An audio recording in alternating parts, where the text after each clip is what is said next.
তোমার ভজন সাধন যদি করতে যাও তাহলে ভয় পেলে হবে না। লজ্জা ঘৃণা ভয় তিন থাকিতে নয়, যেখানে কোনো ভয় নাই সেই নিভৃত নিকুঞ্জ কানন, যেখানে কোনো কুঞ্জও নাই। কুঞ্জ মানে লতা পাতা ফুল আদি দিয়ে নির্মাণ করা খুব সুন্দর ঘর, যেখানে রাধা মাধব আমার শয়ন করে। কিন্তু বলছেন নিকুঞ্জ, সেখানে কুঞ্জ নাই।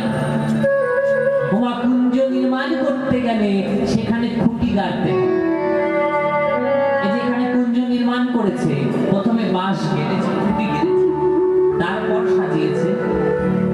কিন্তু রাধা মাধব আমার যেখানে শয়ন করবে সেখানে যদি কোনো খুঁটিনাটি থাকে তাহলে রাধা মাধব সেখানে ঘুমাতে পারে না।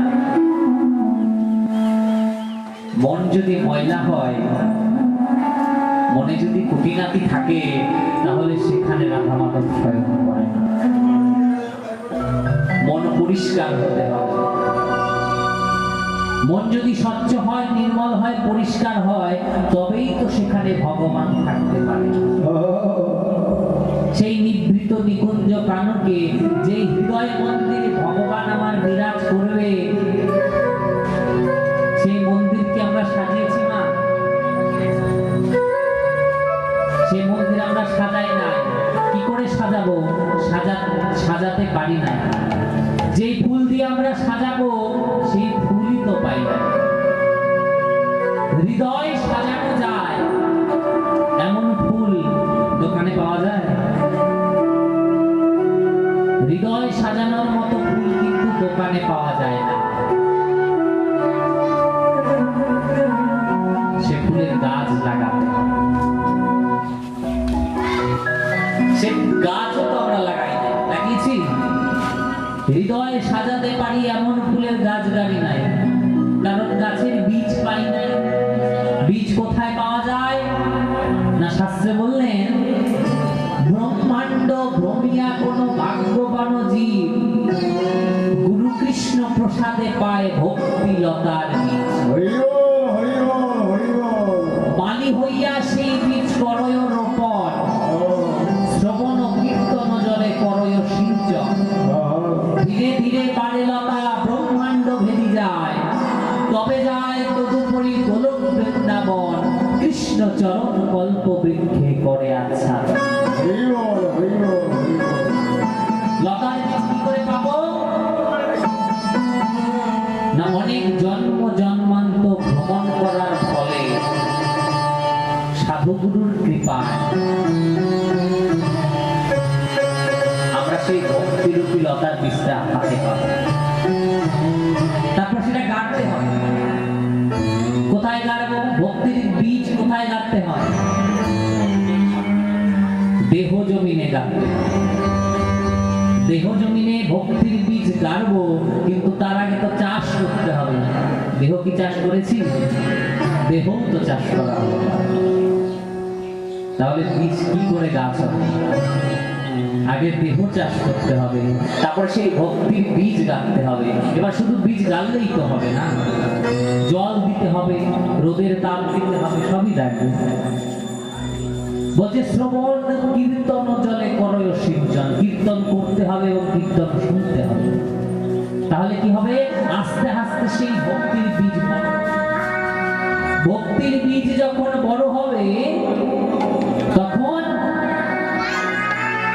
ছাগল গরুয়ে গাছটা খেয়ে নেওয়ার সম্ভাবনা থাকে। বাড়িতে যদি আমরা ফুলের গাছ লাগাই, আমরা কি করি? যাতে ছাগল গরুয়ে না খায় তার জন্যে বেড়া দেই না? তাহলে হৃদয়ে জমিনে বপন করা সেই ভক্তির গাছে কি করে বেড়া দেব?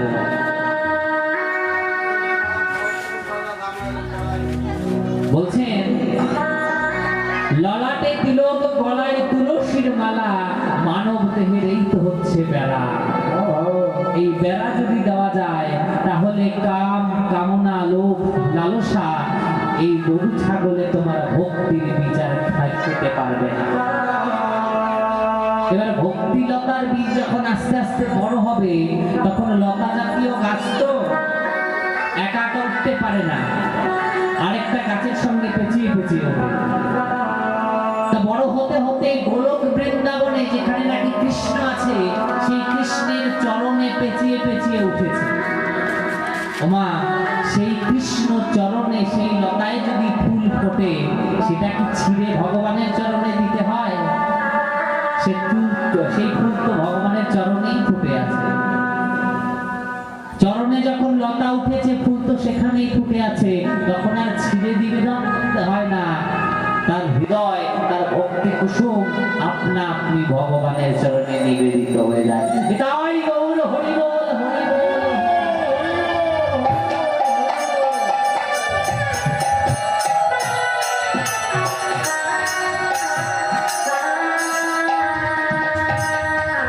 সেই নির্ভীত নিকুঞ্জ কাননে ভক্তিরূপী ফুলের দ্বারা হৃদয়ে সাজিয়ে আমরা সেখানে রাধা মাধবকে বিশ্রাম করাই। সেখানে ভগবান থাকে, যেখানে নাকি ভক্তির ফুল ফোটে, সেই হৃদয়ে। তো নির্ভীত নিকুঞ্জ কানন মানে যখন রাধারানী এবং শ্যাম সুন্দর ঘুমিয়ে আছে, বৃন্দাবনে যারা পাখির কুল, সুখসারী, ময়ূর, ময়ূরী, কপত, কপতি, সব পাখিরা কি করলেন যে না, এবার রাধা মাধবকে জাগিয়ে দিতে হবে। তাই পাখিরা এবার গান গাইতে লাগে, পাখির আওয়াজ করতে লাগে। সেই পাখিদের আওয়াজ শুনে এবার কি হলো, আজ শ্রীধাম বৃন্দাবনে ওই না শুনিতে জকলরা জাগিল রাধা মাধব।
যেই নাকি আসনে বসেছে, নৃত্যপরা সখীগণ যারা রাধা কৃষ্ণের যুগল সেবা দিতে ভালোবাসে, তারা কি বললেন যে আজকে সকাল সকাল যখন যুগল দর্শন হয়েছে, তাহলে একটু গোবিন্দের আরতি করে নিন, কারণ এই সুযোগ তো আর সবসময় পাওয়া যাবে না।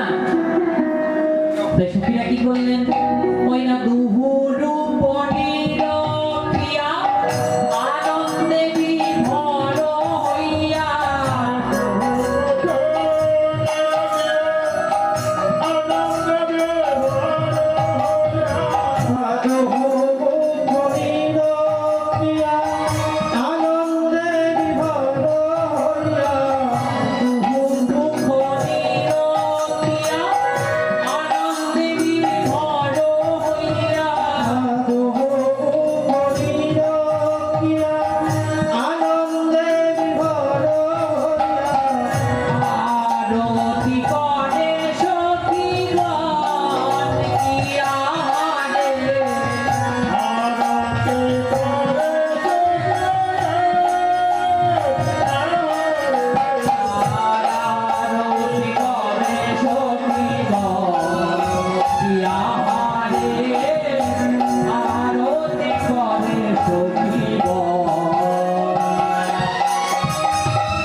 সখীগণ রাধা মাধবকে যুগলের আরতি দেখছে।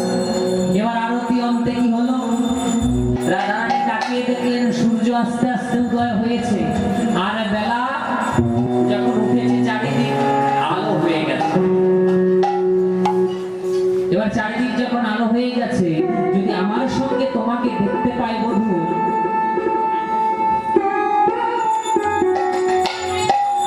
লোকে তখন কানাকানি করবে, লোকে কুমন্ত্রণা করবে।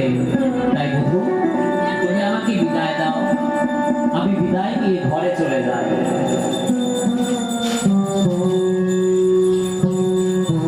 আমি বিদায় নিয়ে ঘরে চলে যাই।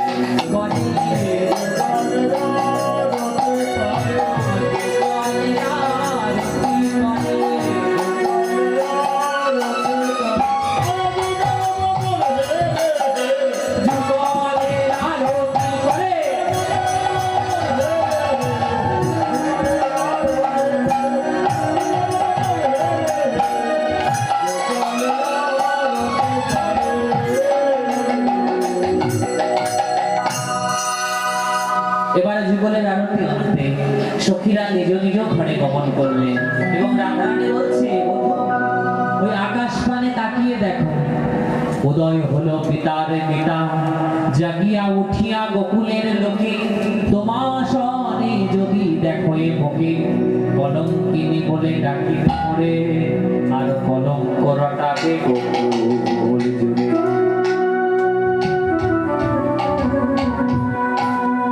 তাই বান্ধব, তুমি আমাকে বিদায় দাও, আমি বিদায় হয়ে বিদায় নিয়ে চলে যাই। কৃষ্ণ বলছে, রাধে, আমি তোমাকে কি করে বিদায় দেব? আমি তোমাকে বিদায় দিতে পারবো না, বরঞ্চ তুমি আমাকে বিদায় দাও, আমি বিদায় নিয়ে চলে যাই। রাধা কৃষ্ণের কাছে বিদায় নিলেন এবং কৃষ্ণ রাধার কাছে বিদায় নিলেন, কিন্তু বিদায় ব্যথা তাদের শরীর না।